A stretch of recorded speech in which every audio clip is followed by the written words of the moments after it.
So hi, before starting, one thing I would like to tell you that actually I always forget these things to tell you, but now I will tell you. Just please watch my video till the end, okay? And if you really find my videos helpful for you, then just please like it and share it with your friends, and also just please subscribe my videos, okay? Because I believe that knowledge sharing is best way to knowledge expansion, okay? So anyway, now just let's get back to this. You see, it's a question. Here we have to apply first come first serve algorithm. It's simple algorithm, but here you see one condition is there, 1 unit overhead time, okay? And here it is written, overhead time includes context switch and dispatch latency. So why context switch is considered as overhead? As I already told you that when a CPU switches from one process to other process, then some context have to be saved of the previous process, okay? And in order to save this context, it takes some time. So here some times of CPU is wasted in order to save the context of the previous process, okay? So that's why context switching time is considered as overhead. And also here is written dispatch latency. So what is dispatch latency? It means what? You see, I think I've already told you, but again I'm going to tell you that some processes are there in the ready queue, okay? So what will happen? Short-term scheduler will select one process. Why short-term scheduler will select? In order to run it, okay? So when one of the process is get selected by the short-term scheduler, after that short-term scheduler will direct the dispatcher to take the action accordingly. So here what dispatcher will do? Dispatcher will take that process and will move that process from ready state to running state, okay? That's and also one thing is that it is also considered as an overhead. Why? Because here it takes some time to move the process from one state to other state, okay? So now let's start this question. Here you see 6 processes are given: P1, P2, P3, P4, P5, P6, and the arrival times are 0, 1, 2, 3, 4, 5, and burst times are 3, 2, 1, 4, 5, 2. Okay, and 1 unit overhead is given. Here we have to simply apply FCFS algorithm, okay? So you see the arrival time of process P1 is 0, okay? So but here I will not write P1. Why? Because you see process P1 has entered the ready queue. Arrival time means what? The time at which process enters into the ready queue. So here process P1 has entered the ready queue. It doesn't mean that a CPU will be directly assigned to that process. No. Here what will happen? Here short-term scheduler will select this process P1, and why? Because process P1 has arrived first and it is FCFS algorithm, and dispatcher will move this process from a ready state to running state, okay? Now this process is in a ready state. At 0 second the process is in a ready state, not in a running state, and after some time dispatcher will move it to the running state. So for that dispatcher will take 1 second, okay? So you see from 0 second to 1 second, 0 second to 1 second, it's a dispatch latency overhead, okay? So here it's a dispatch latency, okay?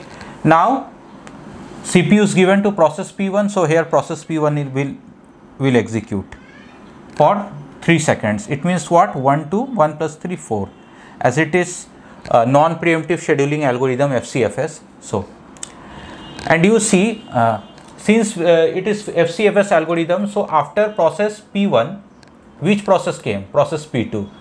So here without thinking too much, CPU will be directly given to process P2. But before that, it means what? Before that there is a context switch, okay? Means what? CPU will switch from P1 to P2. So it will take 1 unit time, okay? So from 4 to 5 will be a context switch. Okay, now process is given to P2. P2 will run for 2 seconds as its burst time is 2. So 5 plus 2 is 7. Okay. Now again after P2 which process came? P3. So again there is a context switch. So here I will write P3. Okay. So context switch is from 7 to 8. And you see burst time of P3 is 1. So 8 plus 1, 9. Okay. Again there is a context switch from 9 to 10. So now CPU is given to process P4. Fine. And the process P4 will run for 4 seconds. So 10 plus 4, 14. And you see yes, after P4 there is a context switch from 14 to 15. So now P5 gets now P5 is running. So it will run for 5 seconds. So 15 plus 5, 20. And after P5 there is a context switch again. Now it's P6 turn. So now P6 will run for 2 seconds. So 20 plus 2, 22. Okay. So you see here it is a dispatch latency from 0 to 1, and this shaded part 4, 5, 7, 8, 9, 10, 14, 15, 20. I think it's I've done some mistake here. 15 to 20, then 21 to 23. Sorry. Okay. 14, 15, 20, 21. These are context switches. Okay. So here they have asked the CPU utilization, CPU efficiency. Okay. So CPU, in order to calculate the CPU efficiency, what we have to do, we have to exclude context switching time and dispatch latency. Okay. So let's calculate the CPU efficiency. So here I write CPU efficiency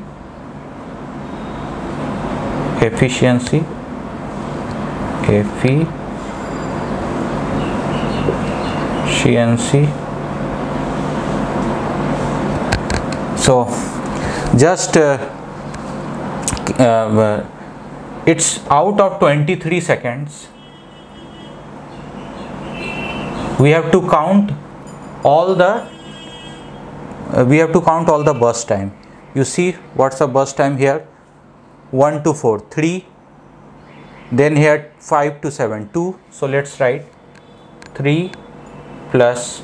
So from here we can also write 3 plus 2 plus 1 plus 4 plus 5 plus 2.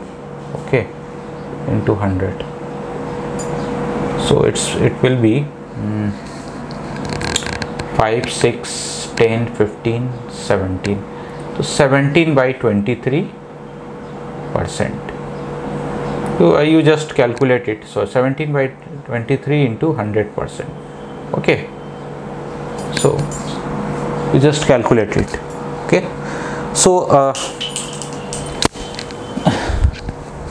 whenever these things are given in the question, you just solve in this way. Okay. And you do one thing, you solve these questions applying SRTF algorithm, round robin algorithm. Okay. And if you get doubt, suppose if you get stuck, so you just write in the comment box what's your doubt. Okay, I will try to reply soon as possible. Okay. Okay, fine.